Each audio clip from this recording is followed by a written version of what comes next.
Welcome back to the Creepy Files.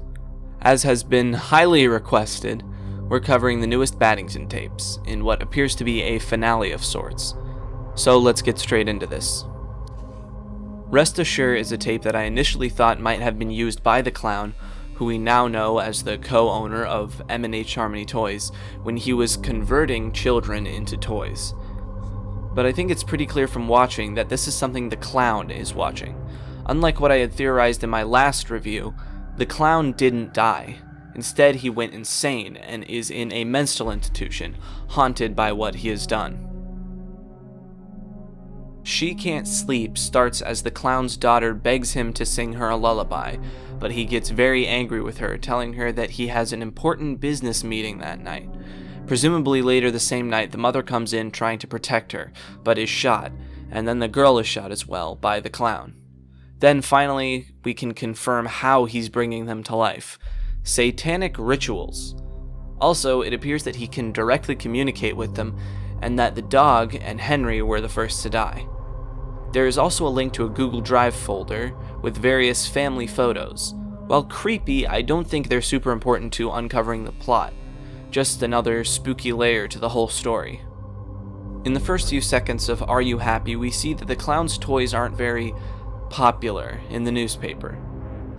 Then there's an M&H Harmony production, Making a Toy. It's about two boys and their dog. The boys want the toy maker, who seems to be a stand-in for the clown, to make the perfect toy. They go to the toy store and the toy maker laments that he can't make his toys lifelike enough, and he's been cast out because of it. The boys ask if they can help, and the toy maker gives them a list of supplies he needs. While looking for a needle and thread, they find a bag with an eyeless corpse inside. Then they need to find the fabric and paint. Instead of showing them getting it, however, we see the Henry puppet walk slowly out from a darkened doorway, and we can see a hand controlling him, before pulling him back. Now, the kids return to the toy maker, saying they found the fabric and paint. Behind the toy maker, we can see the distorted face from the photo album. Then the toy maker says his final need is their dog. We see the dark room again, this time something moving past the window and both doors opening. Then Henry runs at the camera. We go back to the toy maker's show and the kids wonder where their dog is, but the toy maker brushes them off. He asks for the last thing. He needs them to sing a song. But right as he tells them to repeat after him, we get a warning saying the audio is unauthorized. It also says that if you can hear any audio, to cover your ears and close your eyes. The warning gets more unsettling as we can see it say things like, turn your head 180 degrees. Then it cuts back. The toy maker leads them into a room where their new toy is. We don't see it, but we hear a scream, and we see the distorted Stitch Buddy. Finally, music plays as we see a list of people, their death dates, and presumably how they died. Included in this list, there's Banzo, the family's dog. So, what can we make of all this? Let me tell you how I interpret it. From the earlier tapes, we already know the clown killed his family and brother in a fit of rage and frustration, then turning them into lifelike toys.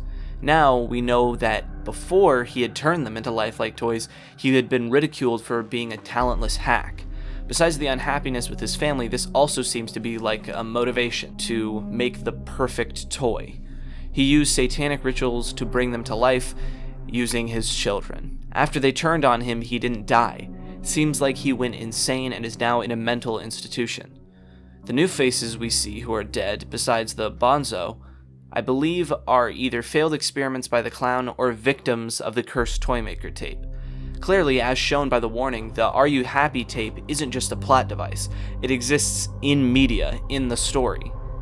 And it seems like it curses you to some sort of death if you hear the song they sing. So, until the next Battington tape, unless of course it's done, this will be my theory on the topic. Let me know what you thought in the comments and suggest what I should cover next on my Twitter or Instagram. Also follow me on Twitch because I've got more stuff going over there soon. See you all next time.